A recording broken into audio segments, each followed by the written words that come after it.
Grand morning, grand evening, depending on when you guys are watching this video. Long time no hear for. I got a quick story to tell you guys right quick. It's like a 2-in-1 story, so to speak. So what I did was I decided to have an interview this past Sunday,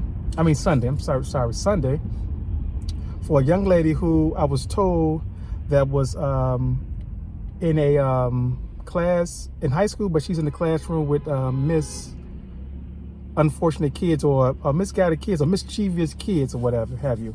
So I said, I want to give that person the opportunity to apply. And, I feel like this, you got to give kids opportunities and just to give a person an interview, if they was a misguided or a mischievous kid, that will still make them feel good, even if they wasn't the type of person I was looking for to help join the Swanky family.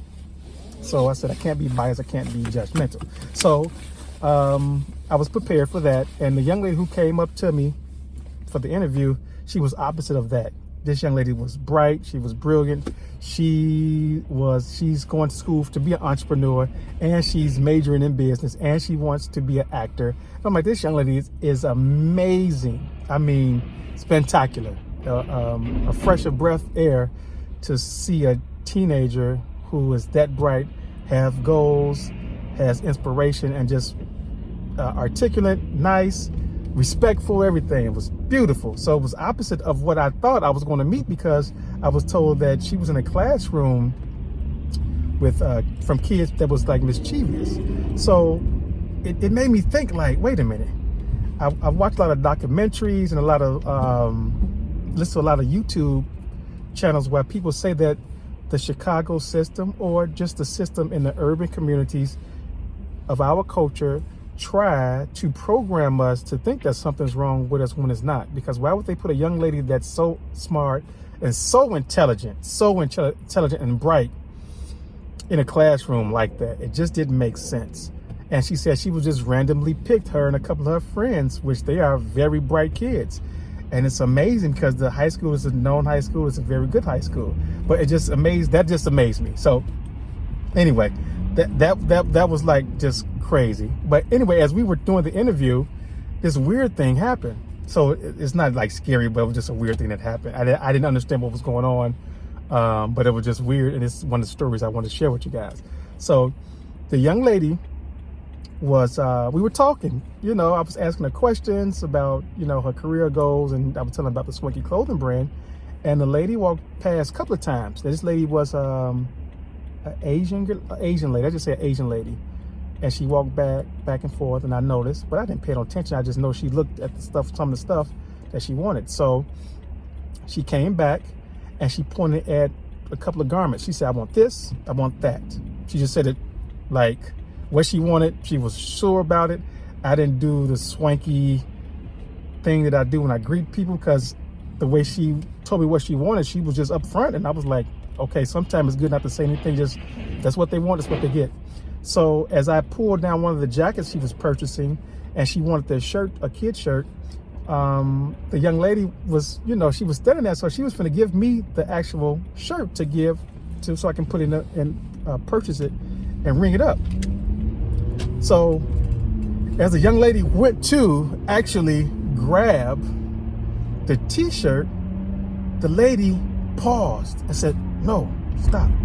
And she held her hand up like this here, and she looked at me dead in my eyes for like, maybe, it felt like 5 minutes, even though that's a long time. It felt like 5 minutes, but it had to be like maybe 1 minute or 30 seconds or something like that.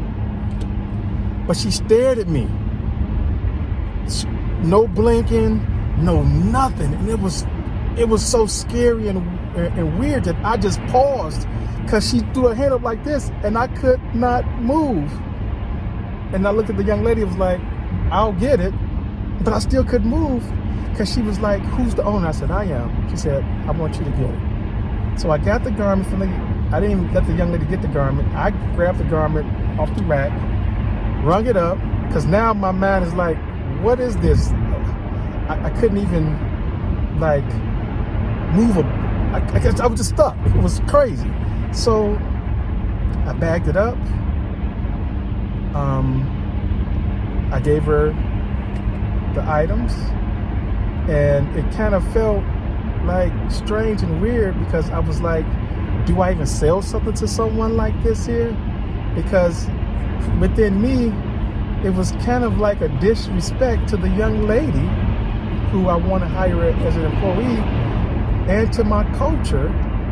But the business side of me said, well, Cliff, you got to make the money, you got to make the sale.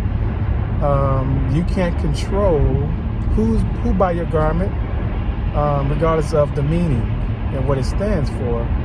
But that cold chill went over me when that lady stared at me in my eyes and said, who's the owner? I want you to get it.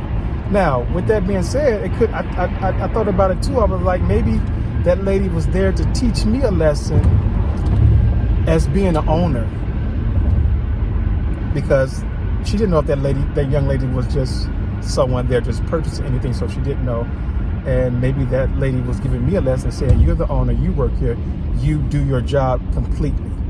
So with so many ways I could have took that, because she was straightforward. But the stare, that stare she gave me was so strong and powerful that it was cold, it was eerie. And I just didn't know what to do.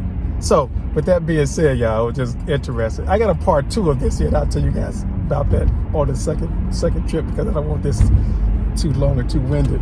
But that was just interesting. And like I said, with the school system, are they designed to have our kids think something wrong with them, even though they're not? You got to question that. And you have to talk to your kids about school. And if you're an entrepreneur and in business, and someone comes to you like that in a weird and eerie way, you probably want to make sure you have security, or be able to be prepared for anything that's weird. But a sale is a sale, and I guess you can't control who wants to buy your merchandise. So with that being said, peace and blessings. I love you guys, and no one else told you they love you. I want to wish you guys a happy day. I'll talk to you later.